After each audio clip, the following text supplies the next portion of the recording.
먼저 뉴스3부터 시작을 하겠습니다. 우리 류종훈 기자님 어서 오시죠. 네, 안녕하십니까. 류종훈 기자입니다. 네, 반갑습니다. 괜찮으세요? 목 상태가. 제가? 네. 그러니까 목 상태. 너무 걱정됩니다, 사실. 이런 일이 흔치 않은데. 네. 와, 이번에는 결국 이겨내지 못했습니다. 아, 에어컨 바람이 너무 세. 맞아요. 아, 진짜. 에어컨 좀 적당히 좀 틀었으면 좋겠는데. 그리고 또 지나치게 습도가 높으면 이게 또 목에 안 좋대요. 요즘 장마철도 그래요? 아니고 우기라고 하잖아요, 요즘. 아, 요즘 뭐. 그쵸. 그러다 보니까 이제 아무래도 정프로님처럼 목을 계속 쓰시는 분들은 네. 훨씬 타격이 클 것 같습니다. 아, 계속해서 지금 따뜻한 차랑 뭐 이것저것 마시고 있는데 잘 듣질 않습니다. 여튼 여러분은 목 건강 늘 잘 하셔서 별일 없으시기 바라겠고요.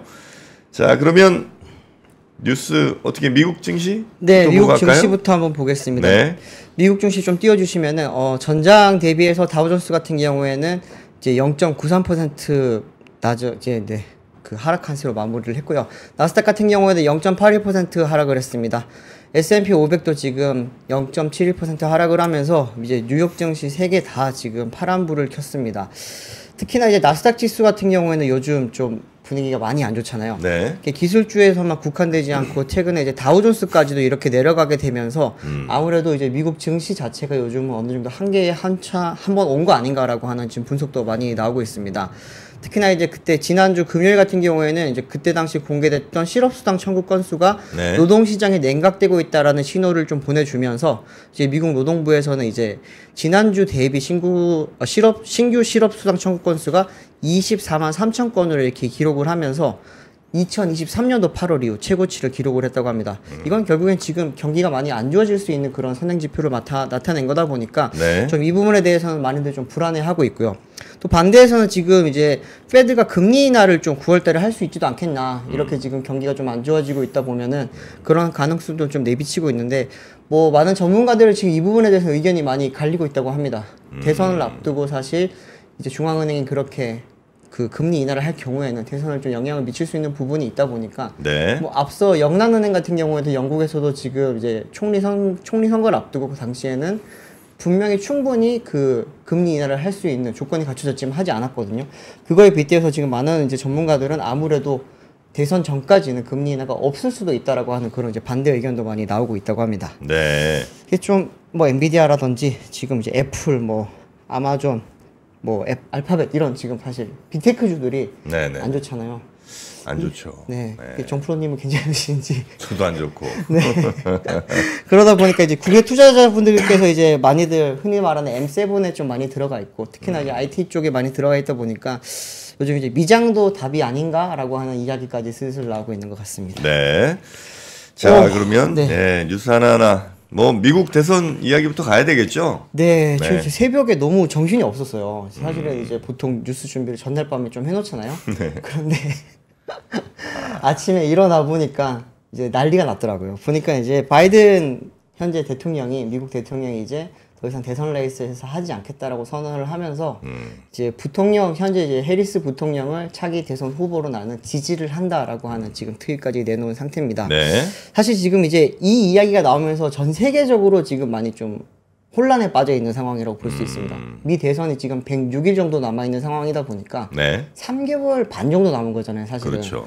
그런 상황에서 이렇게 지금 민주당 입장에서는 대선 후보를 교체해야 되는 그런 리스크를 안게 됐고 네. 또 트럼프 전 대통령 입장에서는 지금 이제 바이든과 붙으면 훨씬 더 뭐 쉬울 수 있다라는 그런 판단이 많았었는데 이번에 이제 어떤 후보가 아직 확정이 되지 않았기 때문에 어떤 후보가 올라올지는 모르지만 또 이제 해리스 지지 선언을 보고 나서 바로 해리스는 더 쉽다 약간 뭐 이런 이야기까지 하면서 또 이제 자기들의 지지층들에게 또 이렇게 좀 자신감을 나타내는 모습도 보였는데요. 네. 지금 이제 많이들 궁금해하셨던 거는 4개월도 채 남지 않은 상황에서 이렇게 대통령 대선 레이스를 포기를 하는 게 맞느냐, 그리고 이제 기존에 이런 게 있었느냐라고 해서 제가 한번 찾아보니까 네. 역사상 재선 도전을 포기한 현직 대통령은 그렇게 많지 않았습니다. 네. 바이든 대통령이 여태 3번째라고 하고요. 처음으로 이제 그만뒀던 사람은 이제 33대 대통령이었던 해리 트루먼. 이제 여기가 이제 재선을 포기를 했었고요.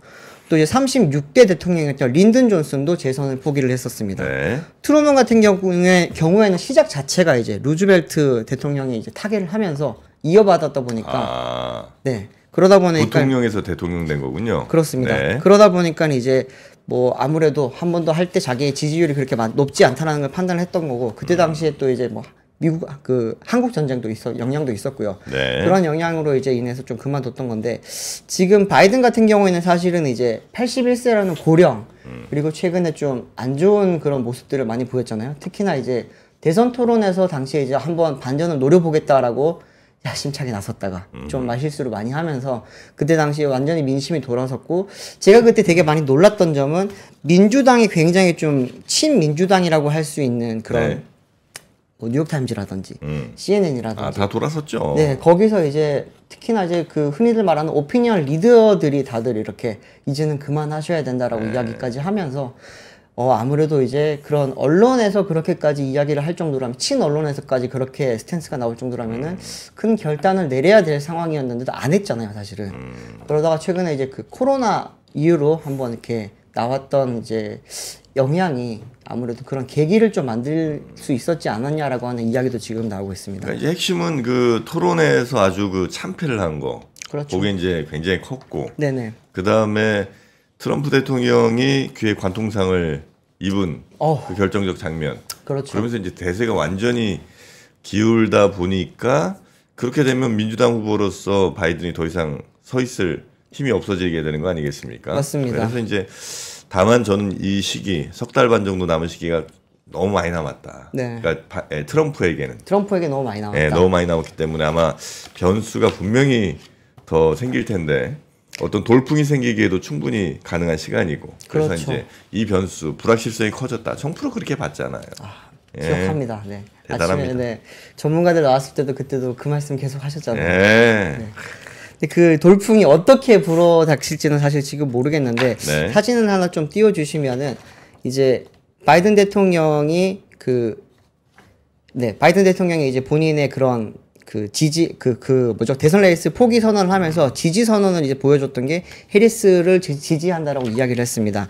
이렇게 되면서 이제 좀 어떻게 보면은 해리스 부통령을 나는 이제 대선 후보로 이제 선정 좀 뽑아줬으면 좋겠다라고 하는 그런 이야기를 한 건데 아직까지 이게 확정이 되지는 않은 거라고 이야기를 하거든요. 확정 아니죠. 그건 뭐 저 바이든이 그냥 지명할 수 있는 건 아니고. 그렇죠. 민주당 대의원들이 또 뽑아줘야 되는 거잖아요. 맞습니다. 예. 근데 해리스 같은 경우는 바이든 입장에서는 매우 다음 대통령이 되면 너무 좋을 사람이긴 한데 왜냐면 자기 사람이기도 하고. 그렇죠. 근데 아마 민주당 대의원들 사이에서의 해리스에 대한 그 호감도 그렇게 높지 않습니다. 안 높다고 하더라고요. 지지율도 별로 높지도 않고 호감도도 높지 않고 그러다 보니까 좀 민주당 쪽 측 인사들은 많이 우려를 하고 있다고 합니다. 그렇기 때문에 민주당 쪽에서는 이제 지금 두 개의 한 데드라인을 두고 이제 아무래도 결정을 하지 않겠냐라고 하는 이야기가 나오고 있는데 오하이오주 주법에 의거해서 이제 오하이오주의 대선 후보 등록을 내달 7일까지 이제 해야 된다고 합니다. 그렇기 때문에 이전에 아무래도 좀 선택을 할 텐데 민주당 쪽에서는 미셸 오바마 쪽에 좀 많이 좀 기대를 하긴 하고 있다고 해요. 그런데 미셸 오바마가 현재 지금 정치를 거의 뭐 혐오하는 수준으로까지 지금 관심을 지금 전혀 생각이 없다고. 네, 없다라고 이야기를 계속 하고 있기 때문에 아무래도 이제 그때까지 새로운 사람을 찾지 못한다면 아무래도 해리슨이 그대로 이제 대통령 후보로 올라가지 않겠냐라고 하는 이야기가 나오고 있습니다. 그러다 보니까 이제 해리슨이 그러면 어떤 사람인지에 대한 이야기가 지금 많이 나오고 있는데 해리슨 같은 경우는 인도계 흑인 지금 여성이고 그리고 이제 또 최초의 여성 대통령이자 흑인 여성 대통령이 될 수 있다라고 하는 이제 어떻게 보면은 유색 인종이라든지 조금은 이제 그 다른 어떻게 보면 이제 흔히들 말하는 백인 남성이 아니라 이제 유색 인종의 여성이라고 하는 완전 반대편의 그런 프레임을 가져올 수 있다 보니까 민주당 쪽에서는 그 부분을 이제 그 안에 100일 안에 이걸 좀 어필할 수 있는 전략을 많이 짜야 되지 않겠냐라고 하는 이야기가 나오는데 근데 제가 보니까 이분이 인도계 여성이긴 한데 인도계 흑인 여성이긴 한데 인도는 그 계급이 있잖아요. 그 중에서 가장 높은 신분 제도인 브라만 출신이라고 합니다. 그래요? 네. 브라만 가문 출신의 이제 그 자식으로 태어났다 보니까 약간 사제 뭐 이쪽인데 그러면? 그쵸. 엄청나게 높은 카스트 제도에서 최고 계급이 네네네네. 그쪽에 있다 보니까 이름 자체도 보면 이제 산스크리트어로 이제 연꽃이라는 뜻이 바로 카멜라라고 합니다. 아 그래요? 네. 그리고 이분 같은 경우에는 뭐 아주 뭐 법조인으로서도 굉장히 유명했었고 그때 의원으로 상원 의원으로 나올 때도 그때 당시에 굉장히 좀 센세이션했긴 했는데 아무래도 이제 미국 자체에서 인기를 얻을 수 있는 그런 요소를 많이 갖추지는 못했다라는 평가를 받다 보니까 네. 아무래도 한 달 안 남았죠. 네. 몇 주 안에 민주당이 결정을 해야 되는데 굉장히 좀 골치가 아픈 것 같은 그런 모습이 아마 보입니다. 해리스가 되면 트럼프 입장에서는 더 나쁘지 않다 이렇게 한번 생각할 것 같습니다. 네, 그러다 보니까 뭐 전혀 오히려 바이든보다 쉽다. 이게 참 저도 그런 발언들을 보면 참 대단한 것 같아요. 어떻게 그런 발언을 거침없이 할 수 있을까? 아, 상대당 후보를 두고 네. 오히려 카멜라 나오면 땡큐다. 네. 카나땡. 카라테. 네, 이런 이제 얘기를 하고 있다는 거죠. 네, 네. 하여튼 뭐 미국 대선은 결국 이제 아마 공화당은 트럼프, 그다음에 상대는 현재로서는 이제 카밀라 해리스가 가장 이제 가능성이 높은 사람이긴 하고, 네네. 그러나 아마 민주당에서 또 다른 사람이 아마 출연하게 되면,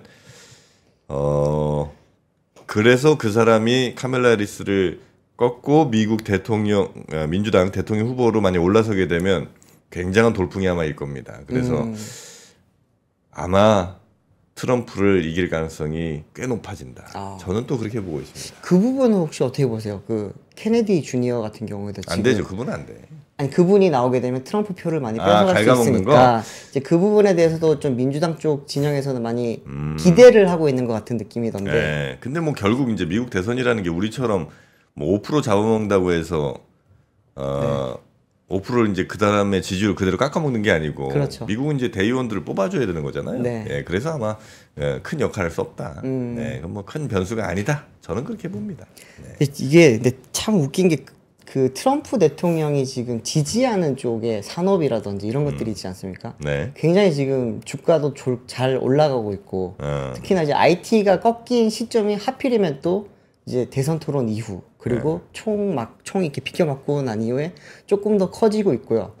또 크립토 친화적인 대통령으로 지금 대통령 후보로 알려져 있거든요. 트럼프 같은 경우에는. 제가 들어오기 직전에 봤을 때도 비트코인이 이제 엄청나게 많이 올랐어요. 아, 그래요? 하나 기준으로 거의 9,500만 원까지 올라갔더라고요. 또 이제 뭐 알고 계신 분들은 많이 알고 계시겠지만 이더리움을 포함을 해서 이제 많은 또 크립토를 보유를 하고 있다고 하다 보니까 그쪽 쪽에서는 트럼프 대통령이 되기를 바라는 또 그런 또 분위기도 있는 것 같습니다. 네. 참 재밌는 것 같아요. 네. 자, 여튼 바이든 대통령 민주당 대선 후보 포기, 재선 포기하고 민주당은 또 다시 혼돈 속으로 가고 있습니다. 네, 그렇습니다. 두 번째 뉴스 갈까요? 다음 소식도 지금 혼돈에 빠진 한 회사인데요. 두산그룹입니다. 두산그룹이 이제 두산 로보틱스랑 밥캣을 이렇게 자회사로 만들어서 지배하는 구조를 만들었었는데 내년 초에는 아예 두 회사를 합병시킬 계획이라고 하는 걸 발표를 했습니다. 이제 이제 어젯밤부터 나온 소식인데 이걸 좀 종합을 해보면은 두산은 내년 상반기에 이제 두산 로보틱스와 두산 밥캣을 합병을 하기로 결정을 했다고 합니다. 이제 앞서 두산은 지난 11일 두산 에너빌리티가 보유한 두산 밥캣 지분 46%와 일반 주주가 들고 있던 54%를 두산 로보틱스에 이제 넘겨서 100% 자회사로 만들고 그에 상응하는 이제 두산 로보틱스 주식을 두산 밥캣 주주들에게 이제 건네주기로 했는데요. 이렇게 한 이유는 사실은 이제 뭐 각종 행정 절차라든지 특히나 이제 공정거래법 이런 것 때문이긴 한데 특히나 지금 이 부분에 대해서 굉장히 지금 두산 밥캣 주주들의 지금 뭐 굉장히 좀 불만이 큰 상황이지 않습니까? 밥캣 주주들이? 네. 왜요?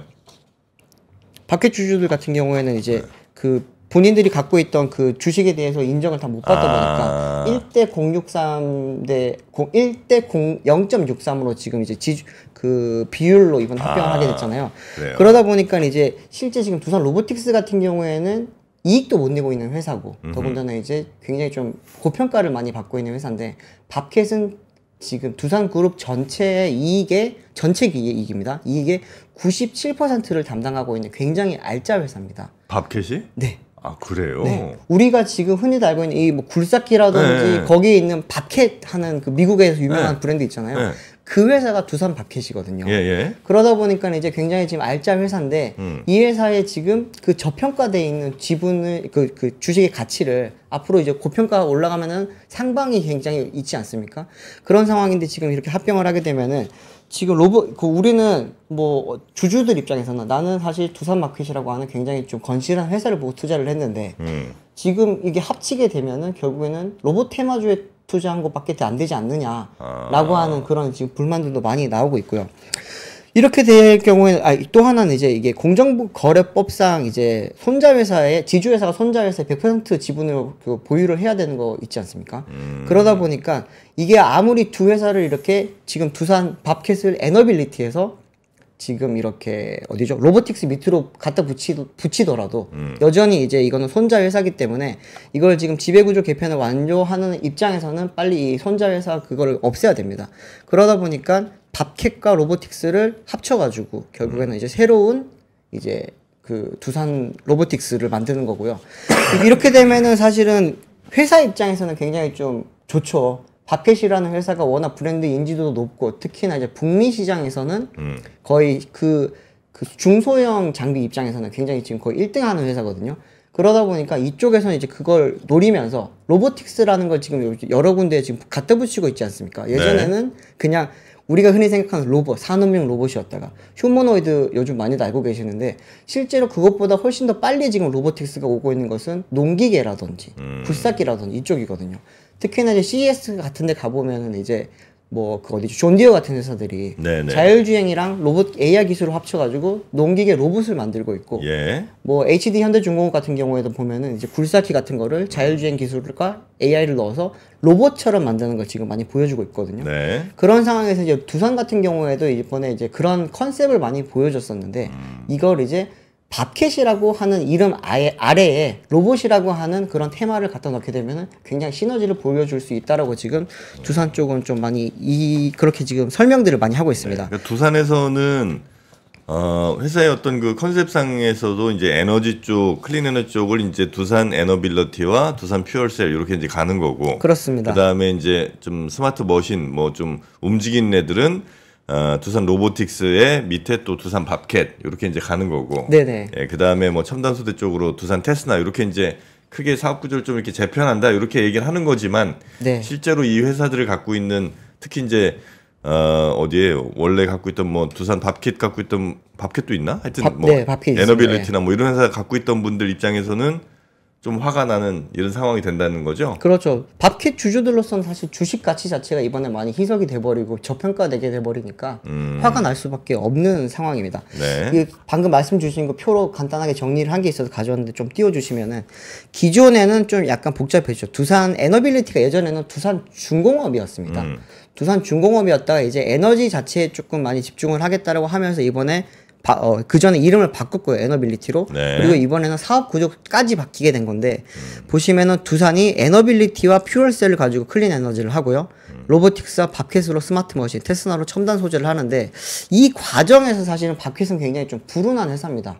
앞서 말씀드렸지만 이제 그룹 전체 이익의 97%를 담당을 하고 있는데 이미 지금 소속이 두 번이나 바뀌게 된 거죠. 네. 두산에 있다가 두산 중공업에 있다가 이번에 이제 로보틱스로 가는데 다시 합병까지 하게 되니까 어떻게 보면은 지금 이게 회사 입장에서는 굉장히 뭐 좋은 그림을 짜맞추기 위한 건데 주주들을 위해서는 전혀 고려를 하지 않았다라고 하는 비판도 나오고요. 네. 또 하나의 비판은 다음번 승계까지 지금 이거는 염두에 둔 거 아니냐라고 하는 비판도 많이 나오고 있습니다. 다음번 승계? 네. 현재 지금 박정원 회장이 지금 두산그룹의 회장인데 예? 두산그룹은 아시겠지만 형제 승계를 했거든요. 지금까지. 형제 승계를 해오다가 박용만 회장 이후에 이제 박정원으로 넘어갈 때는 박정원 회장 같은 경우는 이제 장조카입니다.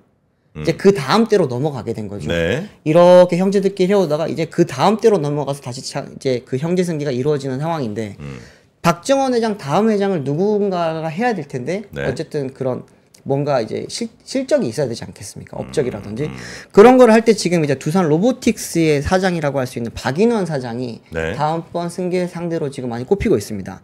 그런데 지금까지는 두산 로보틱스가 사실 보여준 게 크지가 않아요. 네네네. 앞으로 로봇 사업이 커질 거라고 하는 건 있지만 보여준 게 없잖아요.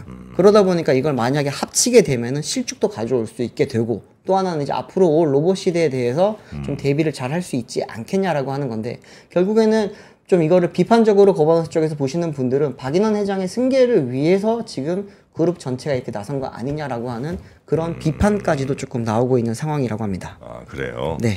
자, 그래서 두산의 사업구조 재편 요 이슈가 좀 있었고, 다만 이제 소액주주를 어떻게 저 보상을 할 수 있을지, 네. 요거에 대해서는 별 얘기가 없었군요. 전혀 없었습니다. 전혀 없었어요. 전혀 없었습니다. 지금 소액주주 자체에 대해서 지금 언급조차 안 하고 있기 때문에 그래요? 그러다 보니까 사실 주주분들이 더 화가 나는 겁니다.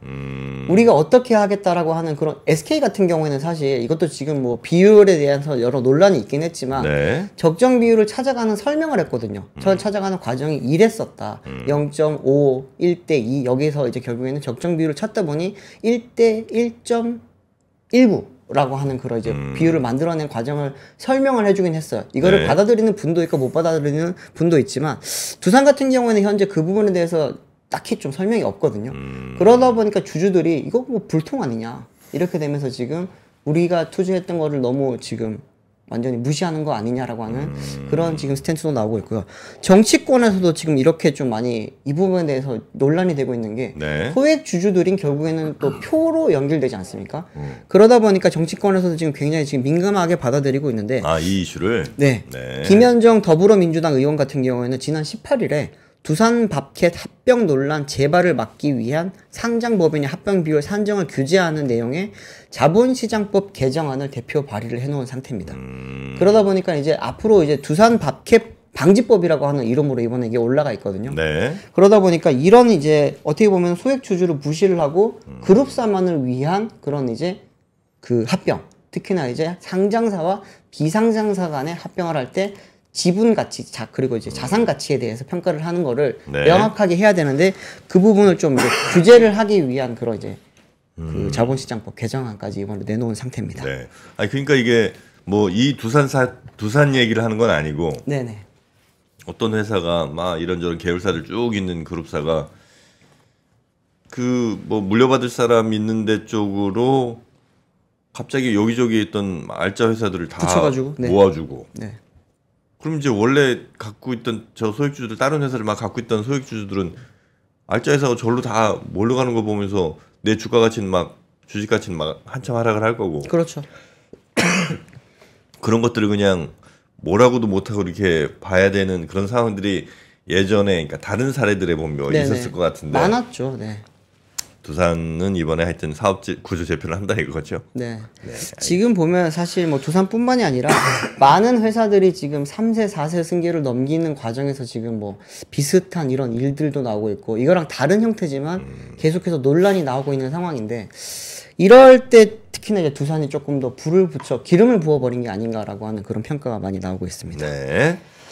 자, 그리고 세 번째 뉴스도 가봅니다. 네, 다음 뉴스는 조금 빨리 좀 전해드릴게요. 이게 지난 주말에 이제 마이크로소프트의 클라우드 서비스 장애가 있으면서 굉장히 좀 많이 논란이 있었잖아요. 그럼 뭐 공항들이 뭐 이렇게 섰다면서요? 네, 공항도 멈춰 서고요. 항공기도 못 뜨고, 금융도 멈춰 서버리고, 심지어 테슬라 공장도 멈춰 섰습니다. 왜 그렇게 된 거예요? 이게 결국에는 이제 클라우드 자체가 이렇게 많은 걸 이렇게 연결이 되어 있고 이걸 다 조절을 하다 보니까 그런 건데 사진 하나 좀 보면서 말씀드릴게요. 네. 라스베가스에 가면 요즘 스피어라고 하는 게 굉장히 유명하잖아요. 네네네. 되게 예쁘고 이게 사실은 이게 하나의 지금 이제 그 랜드마크가 된 상황인데 그쵸. 이렇게 예쁜 그런 모양을 보여주던 스피어가 이렇게 됐습니다. 뭐예요 저게? 공포의 파란 화면 아시죠? 윈도우 파란하면 네, 실제로 저렇게 됐어요? 저렇게 된 거예요. 예.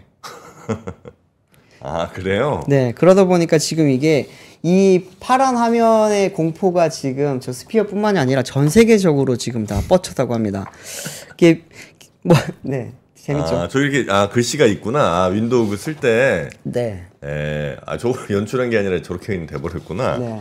재밌네요. 지금 전 세계가 난립니다. 사실 이게 지금 현재로서는 어느 정도 지금 뭐 이제 소강이라기보다는 해결을 어느 정도 한 상태고요. 국내 입장에서도 보면은 지난 주말에 이제 LCC 업체들이 다 비행기를 못 떴었는데 이 부분이 지금은 이제 다 어느 정도 우리나라도? 완료가 됐다고 합니다. 예, 국내. 네. 그래요? 네, 국내에서도 지금 이 부분이 다 영향을 미쳤던 거예요. 이게 발권 시스템이라든지 이런 게 전부 다 클라우드를 사용을 하다 보니까 이 부분에 대해서 이제 국내 업체들도 많이 좀 힘들어 했었는데 뭐 델타 항공, 유나이티드 항공, 에어프랑스 등도 영향을 받았다고 하고요.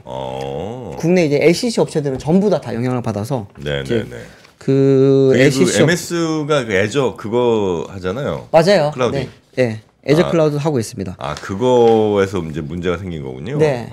이게 LCC 업체들 같은 경우는 애저를 썼고 대한항공이라든지 다른 업체들은 이제 아마존 이제 AWS라고 이제 아마존 웹 서비스 네네네네. 이걸 쓰다 보니까 괜찮았다고 하는데 이제 LCC 업체들 같은 경우에는 이번에 221편이 지연 운항됐다고 합니다. 반면에 이제 대한항공 쪽에서는 차질이 없다 보니까 반대로 네. 또 대한항공에 다시 사람들이 많이 몰리면서 공항에서 많이 소요 사태가 벌어졌다고 하고요.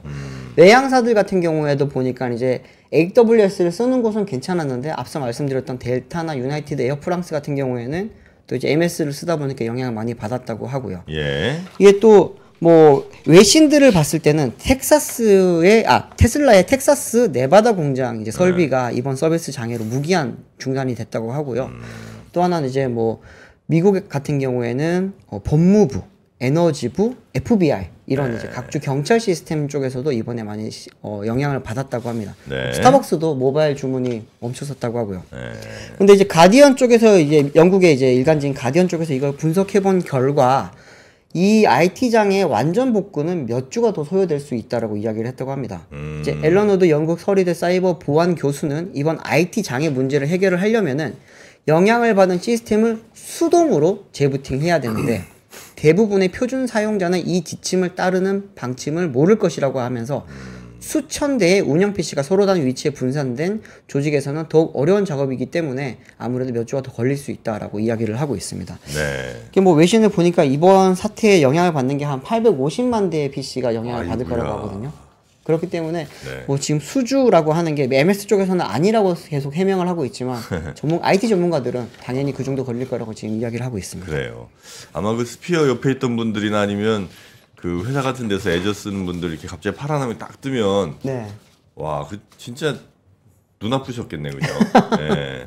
아, 그럴 수 있겠네요. 이렇게 네. 특히나 보면은 증권 하시는 분들은 그렇죠. 모니터 몇 개 막 띄워놓고 하잖아요. 네. 거기에 다 파란 화면이 떴다고 생각을 하면은 네. 되게 끔찍한데요, 사실. 그래서 그렇게 파란 화면으로 눈이 좀 아프실 때 옵투스 제약의 루테인 아스타잔틴 이런 거 한 달분이 한 10,000원 정도로 여러분 드실 수가 있습니다.